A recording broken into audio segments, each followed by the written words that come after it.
Sarah Session was a teacher, someone parents trusted to educate and protect their children. But behind the closed doors of her own home, she was something else entirely. The abuse was not just brutal, it was deliberate, calculated. Almost as if she enjoyed watching that little boy suffer. At first the boy tried to hide it. He flinched when people got too close. He refused to talk about the bruises. But children, they don't know how to mask pain the way adults do. A teacher at school noticed something strange. His quietness, the way he held his stomach like it hurt all the time, the way he barely touched his food. A neighbor heard muffled cries late at night but convinced themselves it was nothing. For months no one said anything. But then the injuries got worse. And one day he collapsed. Right there on the floor, too weak to move. That's when everything unraveled. When police finally stepped inside that house, they weren't prepared for what they found. The evidence was chilling. The cruelty unimaginable. And the worst part? Sarah wasn't alone in this. Her parents, Paula and Gary Hardenberg, were right there with her. Watching. Covering up. Making sure no one ever found out. But secrets don't stay buried forever. By the time the truth came out, it was almost too late. A teacher. A mother. A child broken. And now the question remains, how did it get this far? And why didn't anyone stop it sooner? This is the story of a little boy who was supposed to be safe, and the people who failed him in the worst way possible. Welcome to True Crime Stories videos.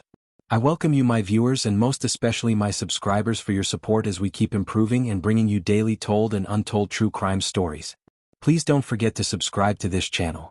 He was just a little boy. Small hands. Quiet footsteps. A child who should have been running outside, laughing, feeling safe. But instead, his world was filled with fear and silence. He wasn't Sarah Sessions' biological son. He was her stepson, a child from a different home, a different life. And maybe, that's why things were never easy for him. From the moment he entered her home, something was different. The warmth, the love, the care, things every child deserves, seemed just out of reach for him. At first, people didn't notice. He was quiet, maybe a little too quiet. He never spoke much when she was around. His shoulders tensed at the sound of her voice. His eyes stayed low as if afraid to meet her gaze. Looking back now, the signs were there. A home is supposed to be a place of safety. A place where a child can rest, feel loved, and be free from fear. But for one little boy, home was something else entirely. Behind the doors of Sarah Sessions' house was a nightmare. And she wasn't alone in it. Her parents, Paula and Gary Hardenberg, two people who should have been the voice of reason, the ones to stop the pain, were there too. But instead of protecting the child, they stood by. Or maybe, they did something worse. Were they just bystanders? Did they turn a blind eye to the suffering? Or did they actively help cover it up? That's the question investigators had to ask. Because when the truth finally came out, it wasn't just Sarah who was arrested. Paula and Gary were taken in too. Their charges? First and second-degree criminal mistreatment. Tampering with evidence. And for Paula, an additional assault charge. This wasn't just one person's actions. This was a household built on cruelty and silence. But how did it get to this point? Inside that home, life was something most people couldn't begin to imagine. A place where a young boy had no safe corner to run to. No arms to comfort him. Just fear. Just pain. Sarah Session wasn't just a teacher. She was supposed to be a mother. A guardian. Someone who cared for children with special needs in her professional life. How does someone like that, someone trusted by parents, become capable of such things behind closed doors? And what about Paula and Gary? Maybe at first they told themselves it wasn't their place to step in.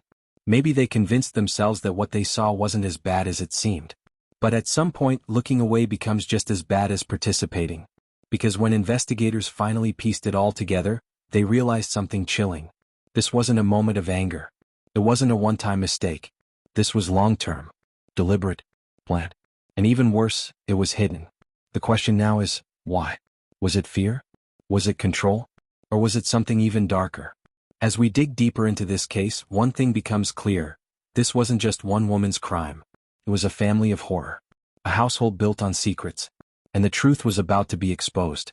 For months no one knew. Inside that house, behind closed doors, a child suffered in silence. No one saw the bruises. No one heard the cries. And those who did, they chose to ignore them.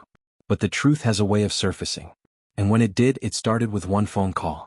Someone, maybe a teacher, maybe a doctor, maybe someone close to the family, finally spoke up.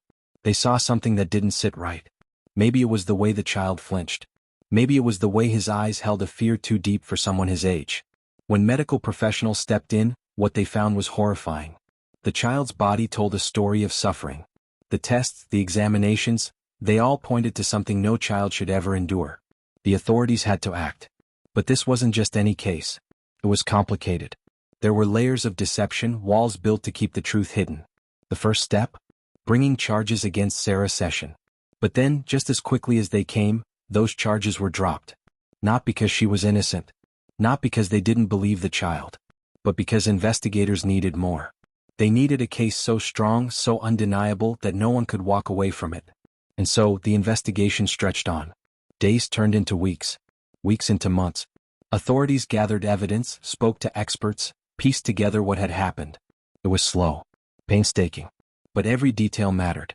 Then came the grand jury. 18 witnesses stood before them. Doctors, forensic experts, detectives. Each one painted a picture of what had been happening inside that home. And as they spoke, the walls of secrecy began to crumble. The medical reports confirmed what the child had endured. The forensic findings left no doubt.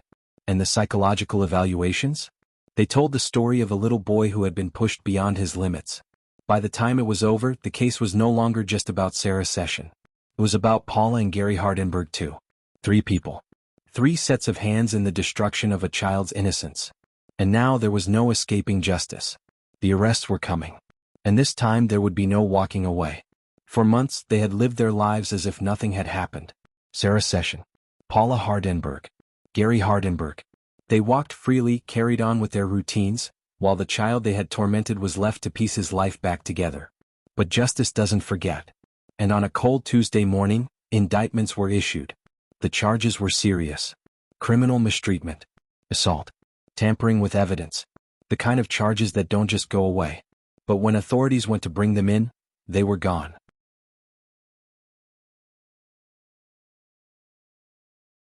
No one answered the door. No one had seen them. 4 days investigators searched. Where had they gone? Were they running? Hiding? Or had they planned this all along? Then, Friday morning, a lead came in. A tip. U.S. Marshals moved quickly, following the trail to a small coastal hotel in Coos County. And there, inside one of the rooms, they found them. Sarah, Paula, Gary. 3 people. 3 fugitives. Did they know this moment was coming? Had they felt the walls closing in? Inside the room, investigators found signs that suggested they weren't just hiding. They were preparing for something bigger. Bags packed. Maybe even fake identification. Were they planning to disappear for good? Leave everything behind and start over somewhere no one would find them? But it was too late. When authorities moved in, they had no choice. Hands behind their backs. Cuffs locking into place. The weight of their crimes finally catching up to them. And as they were let out of that hotel, their freedom slipping away, one question lingered. Had they been running from the law, or from the truth? The courtroom was silent. The kind of silence that holds weight, that feels heavy. Every seat was filled, reporters, advocates, community members. All waiting. All watching. And then the ruling came. No bond. For Sarah Session, for Paula and Gary Hardenberg, there would be no second chance at escape. They would remain behind bars, awaiting trial. It was a decision that sent a clear message. This case was serious. These charges were not just words on paper. They carried consequences. But the fight was far from over. Court dates were set. Prosecutors prepared their case. The evidence, the medical reports, the witness testimonies, the details that had shaken an entire community, would be laid out in full view. If convicted, the sentences could be severe. Years in prison. The loss of everything they once had. And outside the courtroom, the world was watching. The public's reaction was swift. Outrage. Anger. Sorrow. Parents held their children a little closer. Advocates spoke out, demanding justice.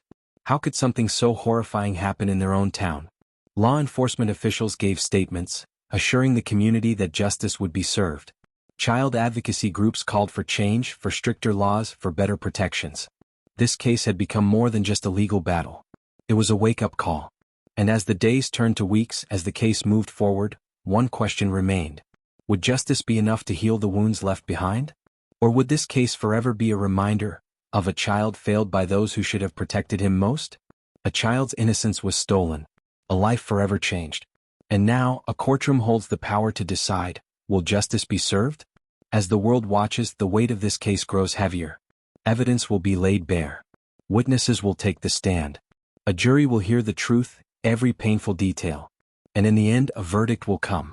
But no ruling can erase the suffering. No sentence can undo the damage. And that leads us to a question, one that lingers beyond this case. How many more children suffer in silence? How many cries go unheard? How many warnings go ignored?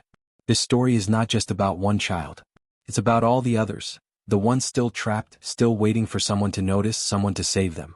If you suspect abuse, don't stay silent. Speak up. Report it. A single call can make the difference between suffering and safety, between life and death. Because the truth is, monsters don't hide in the shadows. Sometimes they sit at dinner tables. Sometimes they wear friendly smiles. And if we don't act, who will? The trial is coming. And soon we will know, will they pay for what they've done? Or will justice fail the one who needed it most?